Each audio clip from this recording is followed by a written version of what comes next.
Alrighty. So in today's video, we're going to be talking about short put assignment. Now, if you have seen my other videos on cash secured put, right, then you don't really have this problem of assignment because you already have the cash to fulfill the obligation to buy 100 shares of the underlying stock. That is why it's called a cash secured put. Now, but what if you're only using the put option, more specifically the short put strategy, to just get in and out of the market, right? You just want to use it as a speculation tool. Now, in this case, you do not want to be assigned. So what do?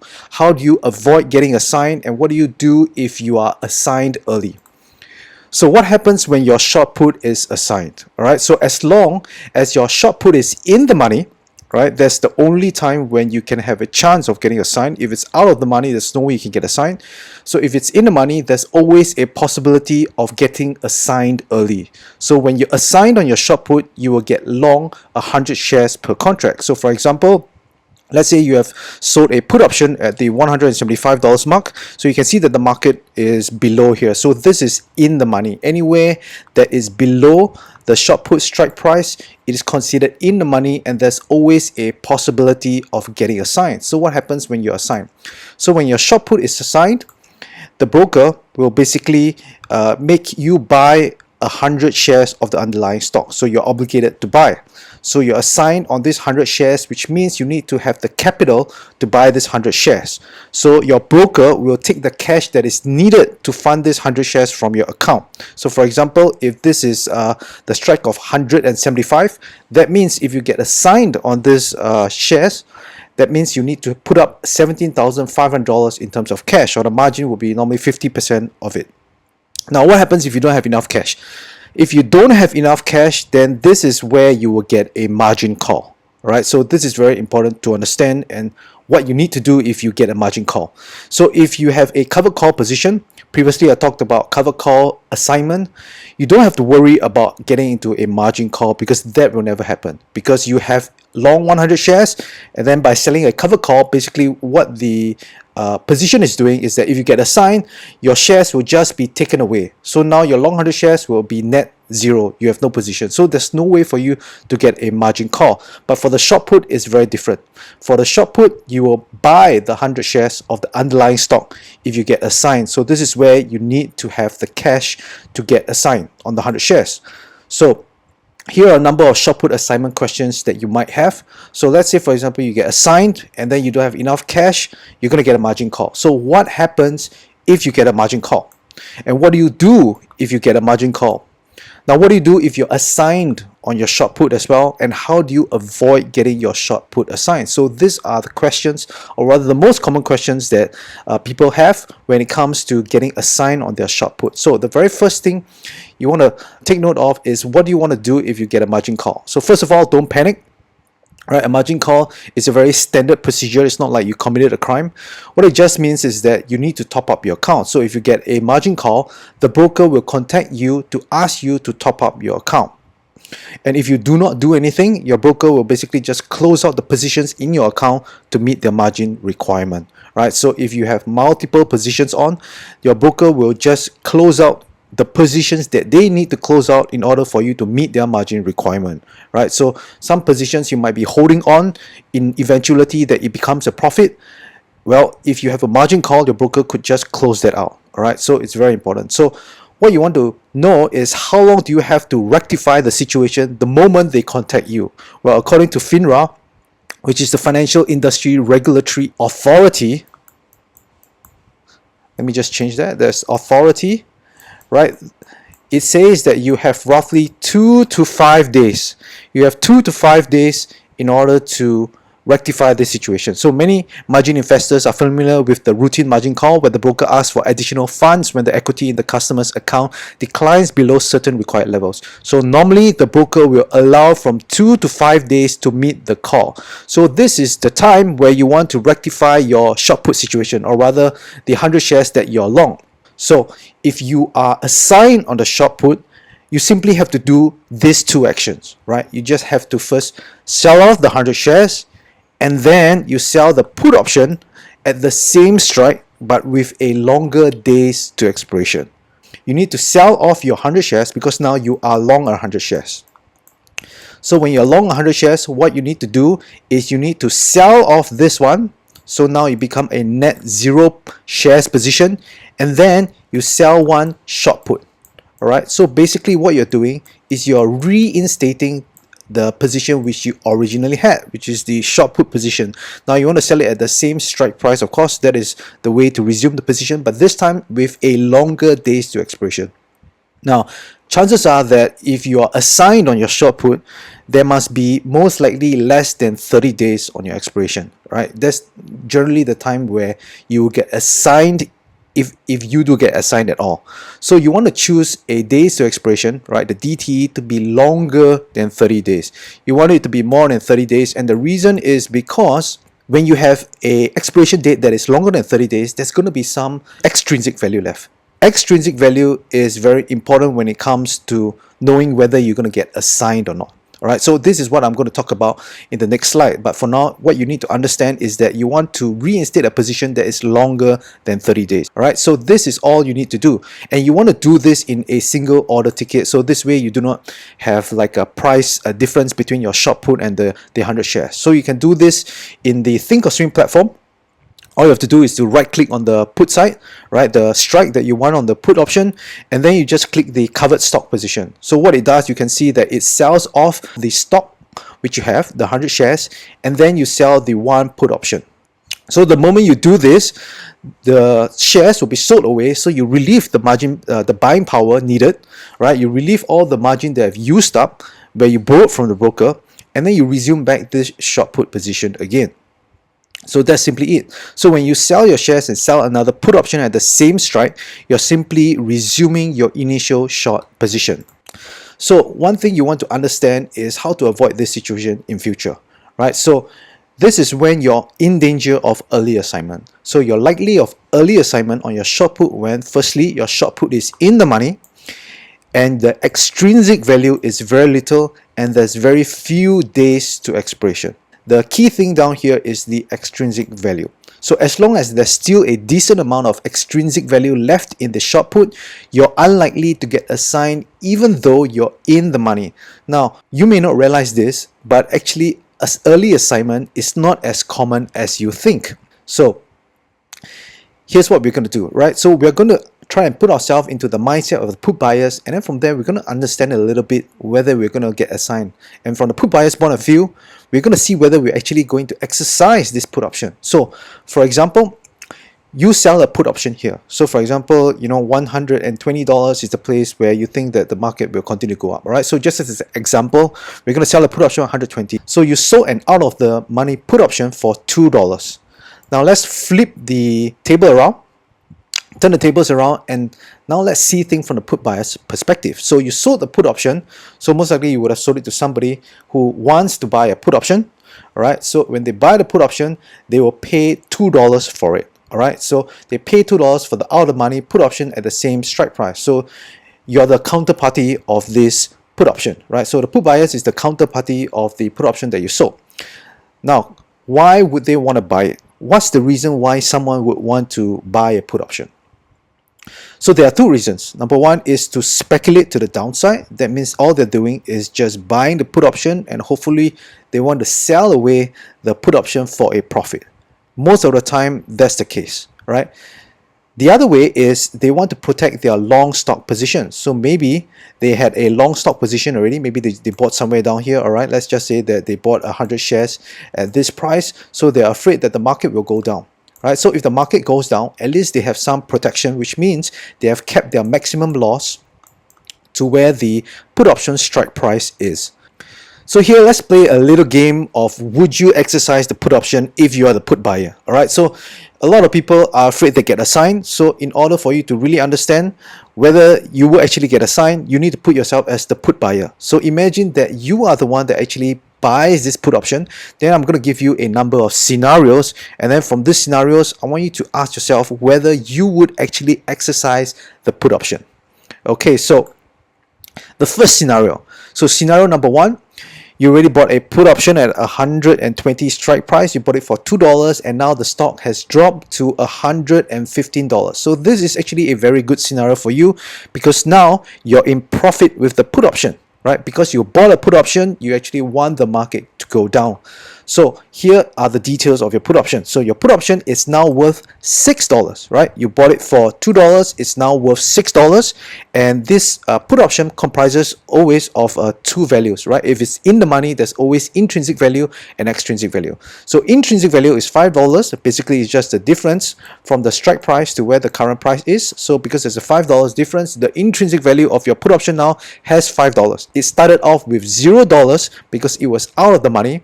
But then as it goes in the money, you now start to pick up intrinsic value. But your extrinsic value, right, is now only $1, right? So at this point of time, ask yourself this question: would you exercise your put option? Right, you are the put buyer. Would you, if you exercise your put option, it means that you will now be short 100 shares at $120. So would you exercise your put option and be short 100 shares at $120? Well, let's walk through this. All right, let's go through this very methodically. If you were to exercise your put option at $120, if you were to close your position to buy it back at 115, what would be your profit? All right, so if you exercise it, it means that you're short at 120, and then now the current price is 115, and let's say that you can actually buy it back right now at a spot at 115. Total, you make $5. Now this is a profit, of course, you made money. But if you will take a look at the put option, if you actually sold the put option, you would be able to collect $6. So you bought for $2, all right, and then you sell for $6. So your profit would be $4. But if you went ahead to exercise your put option, that means you paid $2 for it, and then you sell it off and you receive $5, your profit would only be $3. So would it actually make any sense for you to want to exercise this put option? Definitely not, right? Because you could just simply sell the put option and then make much more money, because you will make this additional extrinsic value. If you had went ahead to exercise your put option, it means that you have forego all the extrinsic value which you have in this option. So in this scenario, it definitely does not make sense, because you still have extrinsic value in the put option. Now let's flip the role again. So let's say you sold the put option. If you sold the put option right down here, and now the market, right, the stock went below your strike price, is in the money, is there any reason for you to panic that you might get assigned early? Definitely not, because you have $1 in extrinsic value left. You see, when the put buyer, he exercises the option, what he's doing is actually he's foregoing his extrinsic value to give it to you. So in this case, you benefit even though you're assigned early, because when you're assigned early, all you have to do is just do the two actions which I mentioned, right? All you have to do is just sell away the shares, and then you reinstate your put option again at the same strike price. By the way, if this video has been helpful so far, I'd appreciate if you hit the thumbs up button and also subscribe to my channel so I can create more videos like this for you in the future. Okay, back to the video. Alright, so what about scenario number 2? Now, scenario number 2 is if the stock drops all the way down even further to $110. So would you exercise your put option? So let's take a look at the details now. So the put option is now worth $10.25, of which $10 is intrinsic value. That means that is the difference from $120 to $110. So that's $10 difference. And then you still have an extrinsic value of 25 cents. Now on one put option, that is $25. So are you going to exercise your put option? So again, what happens if you exercise? If you exercise, you're going to be short 100 shares at 120, and then the current market price is 110. So if you were to close it straight away, right, you will make $10. But what if you sell the put option instead? If you sell the put option instead, it will be $10.25. So now it becomes a question, do you want this 25 cents or not?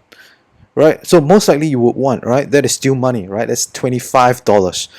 Now you might be saying that, you know, I want to exercise my option so that I can hold on to this 100 shares, so that as the market continues to drop, I can still make money on it.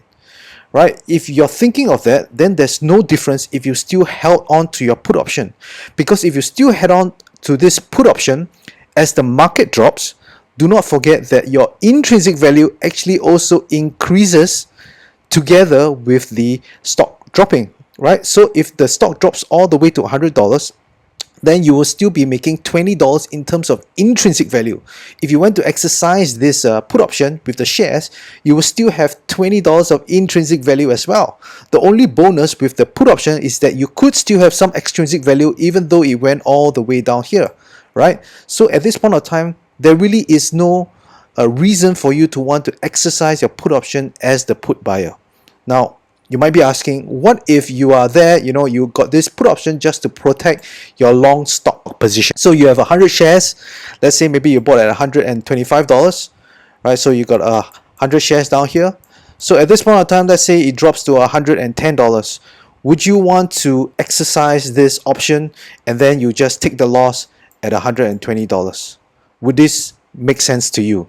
So if it was me, I definitely not want to exercise, because firstly, I've already got this position on, right? And I've already locked in the maximum loss that I can lose at 120.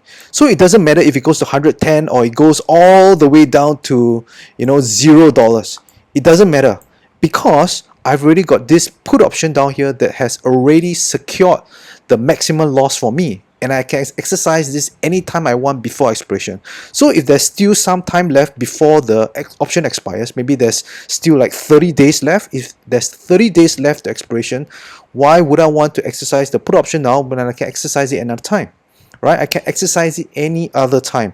What I'd rather do is I'll wait to see whether the stock actually goes back up, because ultimately what I want is for the stock to go up, because I have a long 100 shares position. That's what I want to see. I want to see that the stock actually goes up. So why would I want to cut it off right now? And then in the event where the market actually rallies back up in the next 30 days, I'm going to regret, right? So I'd rather just keep this on as an insurance. I'll keep this on as an insurance until, in fact, the very last day where I see that there's no chance for the market to go up. Then I'm just going to exercise it. So that's the only time I will want to exercise if I have a long stock position.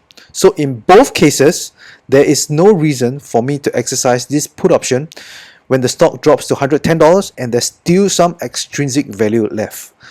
Now let's take a look at the next scenario. Now the next scenario number 3 is that the stock drops all the way to $105 and there's still 30 days to go in expiration. Alright, so the put option is now worth $15.05, of which $15 is intrinsic value and 5 cents is extrinsic value. Now, would you exercise your put option?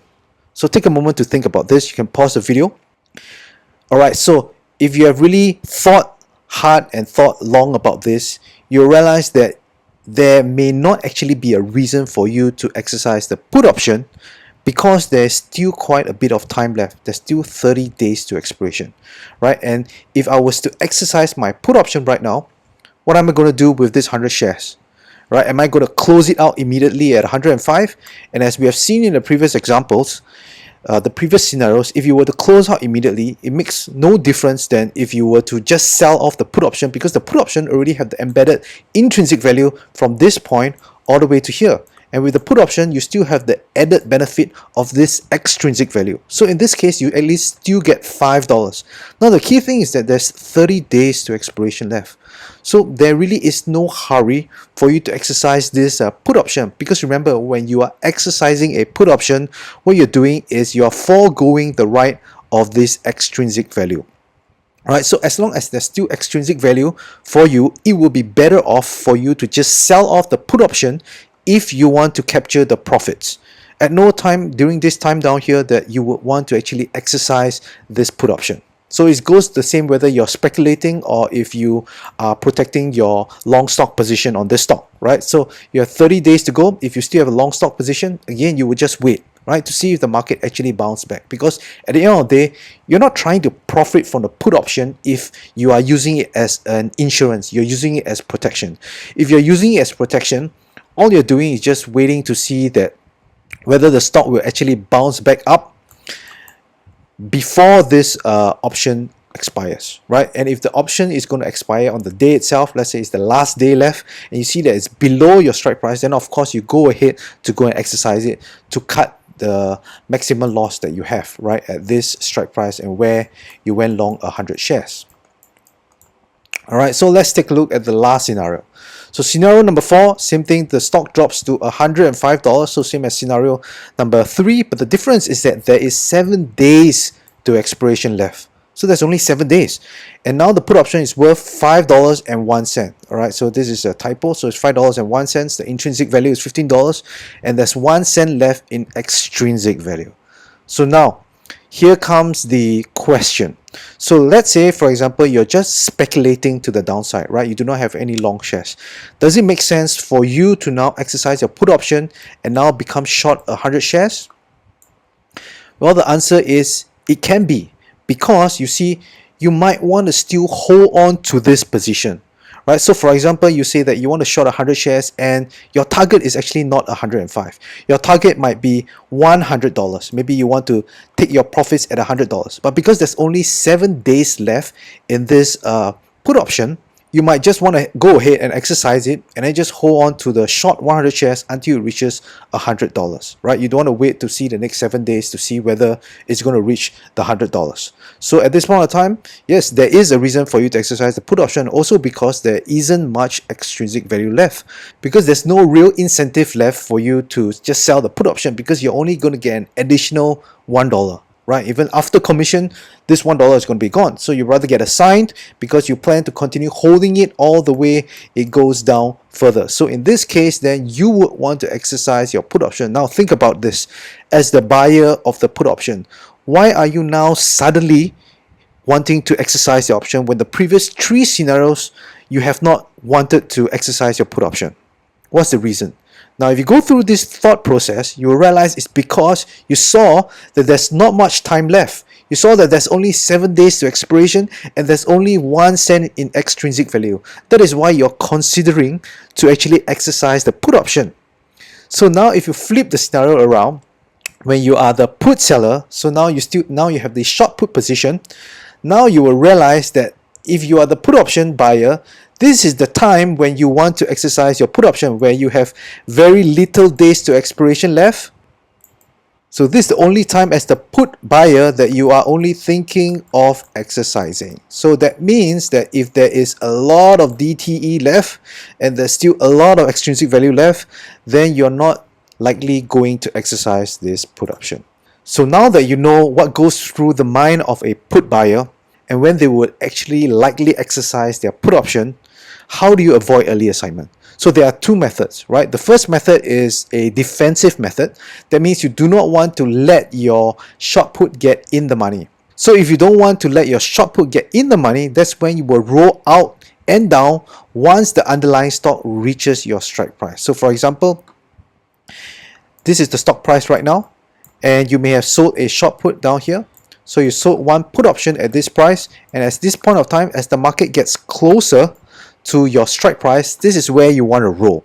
You want to roll out to a further expiration date, and you want to roll down as well as far as you can get. So at this point of time, if you were to roll it down, you may or may not get a credit on this roll depending on how far down you want to roll it. But basically, when you do it this way, there's absolutely no chance for you to get assigned, because the only time you will get assigned is if the put is in the money. So if you never let it get in the money, then there's no chance of an early assignment. So if you want to know how to actually roll it, I've already created a video.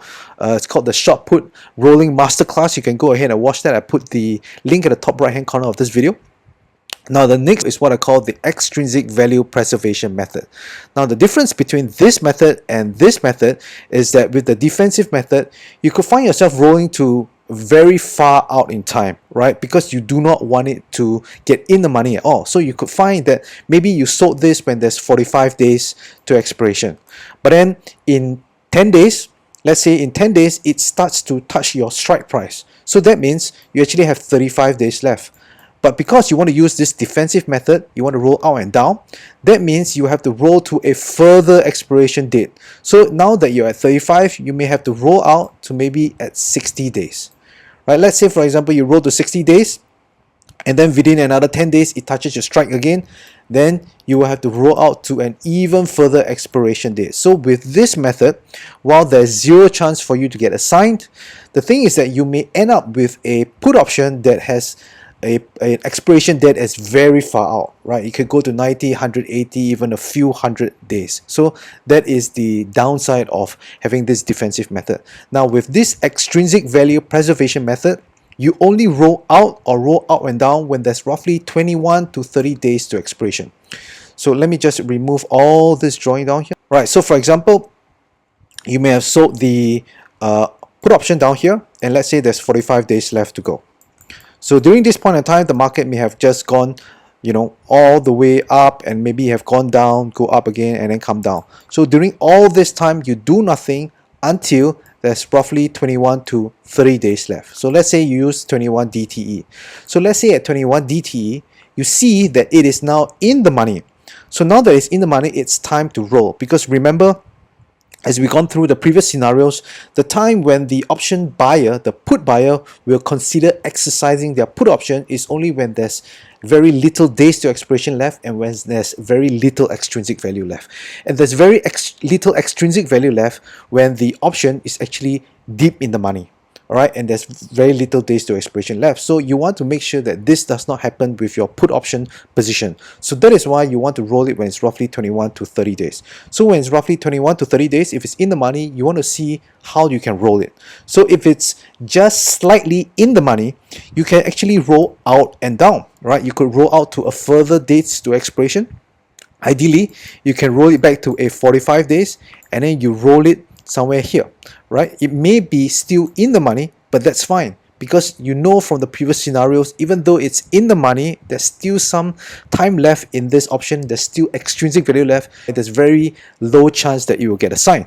But if you cannot roll it down, then what you can do is simply roll back to the same strike price and then get a little bit of extrinsic value. Right, so at this point of time, I have some options that I'm still rolling at the same strike price, and each time when I roll, I cannot roll out and down. I only can roll out. But the good thing is that whenever I roll out, I still can get some extrinsic value, which reduces the cost basis of this short put option which I put on. So if the delta is less than 0.8, you can roll it around 21 DTE. That means the stock price has not gone really that deep in the money yet. So at this point of time, there is a chance for you to still roll out and down depending on how far out you go. If you cannot, you can roll out. Now, what if your delta is more than 0.8? Well, if it's more than 0.8, then this is time where you might want to roll it at roughly around 30 days to expiration. And the reason is because I had experience where I've had a number of put options on individual stocks, right? Individual stocks have a higher likelier chance of you getting a sign compared to index ETFs. So I have a number of put options, short put options, where it's roughly around 27 DTE, but there's very little extrinsic value left, and there's, I think my delta is around 0.9 or more, and then I got exercise. Right, I got exercise when there's still 27 days to expiration. So that is why for individual stocks, and if you have a delta of more than 0.8, I suggest that you will roll it out once there's 30 days to expiration left, right? From 30, you can roll it out to the next expiration cycle. Normally, it's roughly around 60 days. So when it's 60 days out, there's very little chance for you to get a sign, as you have seen earlier on. So if you have an index ETF, then 21 days to expiration is fine. But basically, this is the general rule. So this is how you can avoid early assignment. There's two methods. There's no one that is better than the other. It just comes down to you which you feel more comfortable with. For me, I do not mind if the stock, or rather my short put, actually goes in the money, so I always choose for the extrinsic value preservation method. Alright guys, so that's it for this video. I hope this video has been helpful to you, and if it has, I'd appreciate if you give me a thumbs up and also subscribe to my channel as well. And as always, thank you for watching. I appreciate your time, and may the options favor you.